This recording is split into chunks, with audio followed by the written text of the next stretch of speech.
சங்கரன் கோவிலில் அண்ணா அவர்களின் நினைவு தினத்தை முன்னிட்டு முன்னாள் அமைச்சர் VM ராஜலட்சுமி அவர்கள் தலைமையில் அதிமுகவினர் மரியாதை செய்தனர்.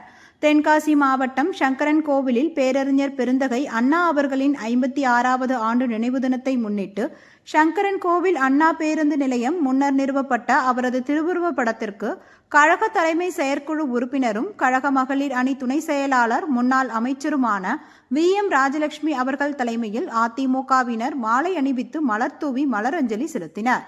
இந்த நிகழ்வில் மாநில எம்ஜிஆர் மன்ற இணை செயலாளர் சுப்பையா பாண்டியன் மற்றும் மாவட்ட ஒன்றிய நகர பேரூர் கிளை கழக நிர்வாகிகள், சார்பு அணி நிர்வாகிகள், பொதுமக்கள் என ஏராளமான அதிமுகவினர் கலந்து கொண்டனர். கடமை கண்ணியம் கட்டுப்பாடு,